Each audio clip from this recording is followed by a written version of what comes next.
നിലമ്പൂരിൽ കൊട്ടിക്കലാശത്തിലേക്ക് കടന്നിരിക്കുന്നു എന്നുള്ളതാണ്. ഉച്ചയോടുകൂടി കൊട്ടിക്കലാശം, എല്ലാ മുന്നണികളുടെയും കൊട്ടിക്കലാശം ആരംഭിച്ചിരിക്കുകയാണ്. വലിയ വർണ്ണാഭമായ കാഴ്ച തന്നെയാണ് നിലമ്പൂരിൽ കാണാൻ സാധിക്കുന്നത്. എല്ലാ പാർട്ടികളുടെയും കൊടിതോരണങ്ങളുമായി വലിയ റോഡ് ഷോയോടുകൂടി കൊട്ടിക്കലാശം ആരംഭിച്ചു എന്നുള്ളതാണ്. വാദ്യമേളങ്ങളുടെ അകമ്പടിയോടുകൂടി തന്നെയാണ് മുന്നണികളുടെ ഒരു കൊട്ടിക്കലാശം അവിടെ അരങ്ങേറുന്നത്.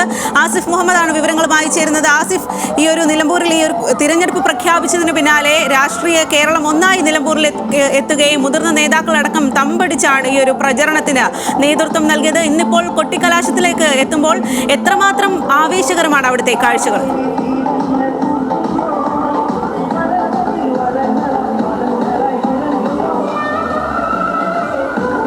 ഇവിടെ കാണാൻ കഴിയുക ഈ മുന്നണികളെ സംബന്ധിച്ചിടത്തോളം ഇത്രത്തോളം ഒരു നിർണായകമായ ഒരു തെരഞ്ഞെടുപ്പാണ്. ഇതൊരു ഭരണ മാറ്റമോ മറ്റോ നിശ്ചയിക്കുന്ന ഒരു തെരഞ്ഞെടുപ്പല്ല. പക്ഷേ കേരള രാഷ്ട്രീയത്തിൽ ഈ തെരഞ്ഞെടുപ്പിന് ഉള്ള പ്രാധാന്യം അത് വളരെ വലുതാണ്. വരാൻ പോകുന്ന നിയമസഭാ തെരഞ്ഞെടുപ്പിന് മുന്നോടിയായുള്ള അവസാന ഉപതെരഞ്ഞെടുപ്പ് എന്ന് നമുക്ക് ഉറപ്പിച്ചു പറയാൻ കഴിയുന്ന ഒരു ഉപതെരഞ്ഞെടുപ്പ്. ഇനി ഉറപ്പിച്ചു പറയാൻ കഴിയുന്ന ഒരു ഉപതെരഞ്ഞെടുപ്പ് ഇനി ഈ ഒരു കൊല്ലത്തിനിടയ്ക്ക് അല്ലെങ്കിൽ 9 മാസത്തിനിടയ്ക്ക് മറ്റൊരു തെരഞ്ഞെടുപ്പിലേക്ക് കേരളം പോകില്ല എന്നുള്ള കാര്യം ഉറപ്പാണ്. ആ ഒരു ഘട്ടത്തിൽ ഈ ഒരു തെരഞ്ഞെടുപ്പിൽ ആര് ജയിച്ചാലും അത് കേരളത്തിന്റെ വരാൻ പോകുന്ന സർക്കാരിലേക്കുള്ള ദിശാസൂചികയായി ആളുകൾ കരുതും. അങ്ങനെ വരുമ്പോൾ അടുത്ത തെരഞ്ഞെടുപ്പിൽ അത് ഏത് മുന്നണിയുടെ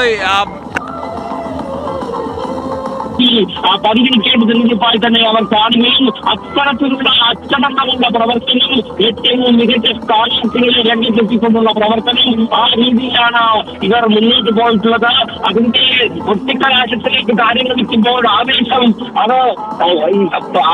10 മടങ്ങ് വർദ്ധിക്കുന്ന ഒരു കാഴ്ച നമുക്ക് കാണാം. സ്വകാര്യ റാലി ഈ പ്രധാനപ്പെട്ട സ്ഥലത്തേക്ക് എത്തിച്ചേർന്നതേയുള്ളൂ. അതിനൊപ്പം തന്നെ ആയിരക്കണക്കിന് വരുന്ന LDF പ്രവർത്തകരുണ്ട്. അതിന് മുന്നോടിയായി ഇവിടെ വന്ന് തമ്പടിച്ച പ്രവർത്തകരുണ്ട്. 2:30 കൂടി തന്നെ പ്രവർത്തകർ നഗരത്തിലേക്ക് എത്തിത്തുടങ്ങിയിരുന്നു. LDFനെ സംബന്ധിച്ചോളം അവർക്ക് ലഭിക്കാവുന്ന ഏറ്റവും മികച്ച സ്ഥാനാർത്ഥിയെയാണ് നിലമ്പൂരിലേക്ക് നൽകിയിട്ടുള്ളത്. അതുകൊണ്ട് തന്നെ പാർട്ടി ചിഹ്നത്തിൽ മത്സരിക്കുന്ന സ്വരാജിനെ വിജയിപ്പിച്ചെടുക്കാൻ കഴിയുന്ന എല്ലാ അസ്ത്രങ്ങളും LDFന്റെ ക്യാമ്പ് പ്രയോഗിച്ചിട്ടുണ്ട്. വിവിധ രാഷ്ട്രീയ വിഷയങ്ങൾ ചർച്ചയായിട്ടുണ്ട്. അത് സജീവമായി ചർച്ചയായി. ഏതെങ്കിലും ഒരു വിഷയത്തിൽ കുടുങ്ങിക്കിടക്കാതെ നിരവധി വിഷയങ്ങൾ സജീവമായി ചർച്ചയായ തെരഞ്ഞെടുപ്പാണ് എന്ന് നമുക്ക് പറയാം. അൻവറിന്റെ പുറത്തേക്കുള്ള വരവിൽ തുടങ്ങിയ ചർച്ച, ആ ചർച്ച മറ്റ് പല വിഷയങ്ങളിലേക്കും മാറി അൻവറിൽ കുടുങ്ങിക്കിടക്കുമെന്നാണ് നമ്മൾ നിലമ്പൂരിൽ പ്രതീക്ഷിച്ചത്. കാരണം അൻവറാണ് ഈ രാജിവെച്ച് തെരഞ്ഞെടുപ്പ് ക്ഷണിച്ചു വരുത്തിയത്. അപ്പോൾ അൻവറിൽ കുടുങ്ങിക്കിടന്ന അൻവർ UDF വെച്ചുമോ, അൻവറിന്റെ നിലപാടെന്താണ്, അൻവർ ആര്യാട് ഷൗക്കത്തിനെ അംഗീകരിക്കുമോ തുടങ്ങിയ ചർച്ചകളിലായിരുന്നു ആദ്യഘട്ടത്തിൽ നിലമ്പൂർ ഉപതെരഞ്ഞെടുപ്പ് കുടുങ്ങിക്കിടന്നതെങ്കിൽ പിന്നീട് വിഷയങ്ങൾ മാറി വന്നു. ഈ മണ്ഡലത്തിന്റെ ഓരോ വിഷയങ്ങളും കൃത്യമായി ചർച്ച ചെയ്തു. സംസ്ഥാന രാഷ്ട്രീയത്തിൽ നിർണായകമായേക്കാവുന്ന പല വിഷയങ്ങളും ചർച്ച ചെയ്തു. ആദ്യഘട്ടത്തിൽ നമുക്ക് അറിയാം, മുഖ്യമന്ത്രി സ്വരാജ് ഇങ്ങോട്ട് എത്തുന്നു. മുഖ്യമന്ത്രി ഇതുമായി ബന്ധപ്പെട്ട തെരഞ്ഞെടുപ്പ് കൺവെൻഷൻ ഉദ്ഘാടനം ചെയ്ത് സംസാരിക്കുന്നു. അന്ന് മുഖ്യമന്ത്രി ചതിപ്രയോഗത്തെ കുറിച്ച് പറയുന്നു. വാരിയൻ കുന്നനെ അടക്കം പരാമർശിച്ചുകൊണ്ട് മുഖ്യമന്ത്രി നടത്തിയ പരാമർശം വാരിയൻ കുന്നനെ പോലും ചതിച്ച മണ്ണാണ് എന്നുള്ള കാര്യം മുഖ്യമന്ത്രി പരാമർശിക്കുന്നു. അതിന് പിന്നാലെ മലപ്പുറത്തെ മുഖ്യമന്ത്രി ആക്ഷേപിച്ചു എന്ന് പറഞ്ഞുകൊണ്ട് UDFന്റെ ക്യാമ്പ് പ്രചാരണം ആരംഭിക്കുന്നു. വലിയ പ്രതികരണങ്ങൾ വരുന്നു. പിന്നാലെ LDF ആ ചർച്ച ടെസ്റ്റ് ചെയ്യുന്നത് നമ്മൾ കണ്ടു. മലപ്പുറം രൂപീകരിച്ചത് ഞങ്ങളാണ്, അതിന് മുൻകൈ എടുത്തത് ഞങ്ങളാണ്, അത് EMS സർക്കാരിന്റെ സംഭാവനയാണ് എന്ന് കൃത്യമായി ജനങ്ങളോട് പറയുന്നു. അതോടൊപ്പം തന്നെ ഇവിടെ ഉണ്ടായിരുന്ന മുൻ MLA ഇപ്പോൾ മത്സരിക്കുന്ന ആര്യാട് ഷൗക്കത്തിന്റെ പിതാവാണ് അന്ന് മലപ്പുറം രൂപീകരണത്തിനെതിരെ റാലി നടത്തിയത്, പ്രതിഷേധം നടത്തിയത്, പ്രക്ഷോഭം നടത്തിയത് എന്നുള്ള കാര്യം ജനങ്ങളുടെ മുമ്പിലേക്ക് LDF പങ്കുവെക്കുന്നു. അങ്ങനെ മലപ്പുറം രൂപീകരണത്തിലേക്ക് ആ ചർച്ചകൾ അങ്ങനെ മുന്നോട്ട് പോകുന്നത് നമുക്ക് കാണാൻ കഴിഞ്ഞു. അതിന് പിന്നാലെയാണ് KC വേണുഗോപാൽ വന്ന പെൻഷൻ നൽകുന്നതിനെ കുറിച്ചുള്ള പരാമർശം. ഇലക്ഷൻ സമയത്ത് പെൻഷൻ നൽകുന്നത് കോഴയാണ് എന്നുള്ള KC വേണുഗോപാലിന്റെ പരാമർശം അത് LDF വലിയ രാഷ്ട്രീയ ആയുധമാക്കുന്നു.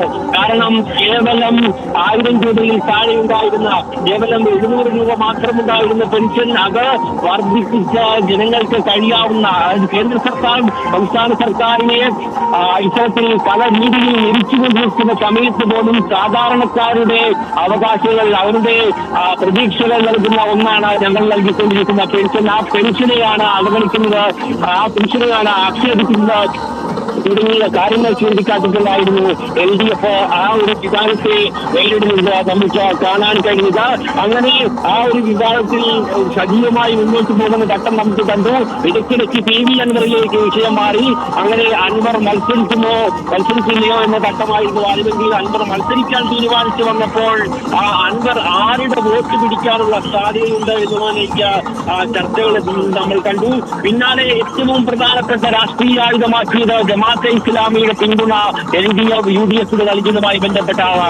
ജമാഅത്തെ ഇസ്ലാമിയുടെ രാഷ്ട്രീയ പാർട്ടിയായ വെൽഫെയർ പാർട്ടി UDFിന്റെ പിന്തുണ പ്രഖ്യാപിക്കുമ്പോൾ ആ പിന്തുണ പ്രഖ്യാപിച്ചതിന്റെ അപ്പുറത്തേക്ക് പ്രതിപക്ഷ നേതാവ് VD സതീശൻ അതിനെ വ്യാഖ്യാനിച്ചത് പ്രതിപക്ഷം ശ്രദ്ധിക്കണം LDF രാഷ്ട്രീയ ആയുധമാക്കുകയുണ്ടായി. കാരണം അവരുടെ മതരാഷ്ട്രവാദം എന്നുള്ള അവരുടെ പ്രത്യയശാസ്ത്രത്തിൽ നിന്ന് അവർ പിന്നോട്ട് പോയി എന്നുള്ള പ്രതിപക്ഷ നേതാവിന്റെ പരാമർശം LDF വലിയ രീതിയിൽ രാഷ്ട്രീയ തരത്തിലാക്കി ഉയർത്തി. അത് ഇന്ന് രാവിലെ വരെ ആ വിഷയം തന്നെ ഉയർത്തിയാണ് LDFിന്റെ കേന്ദ്ര പ്രചാരണ രംഗത്ത് സജീവമായി നിന്നിട്ടുള്ളത്.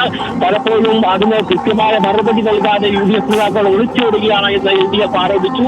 പ്രിയങ്ക ഗാന്ധി സംസ്ഥാനത്തേക്ക് വന്ന സമയത്ത് പോലും LDF അത് മറുപടി നൽകണമെന്ന് ആവശ്യപ്പെടുന്നതിലേക്ക് പോലും കാര്യങ്ങളെത്തി. എന്നാലും ആ ഒരു വിഷയത്തിൽ UDFിനെ പരമാവധി പ്രതിരോധത്തിലാക്കാനുള്ള ശ്രമം LDFിന്റെ ക്യാമ്പിൽ നിന്ന് ഉണ്ടായി. അത് പരമ്പരാഗത സ്ത്രീ വോട്ടർമാരെ അടക്കം തങ്ങൾക്ക് അനുകൂലമായി നിർത്താൻ കഴിയുന്ന ഒരു നടപടിയാക്കി അതിനെ മാറ്റിയെടുക്കാനുള്ള ശ്രമങ്ങൾ സ്വാഭാവികമായും LDFിന്റെ ക്യാമ്പിൽ ഉണ്ടായപ്പോൾ PDPയുടെ പിന്തുണ ചൂണ്ടിക്കാണിച്ചുകൊണ്ടാണ് UDF അതിനെ പ്രതിരോധിക്കാൻ ശ്രമിച്ചത്.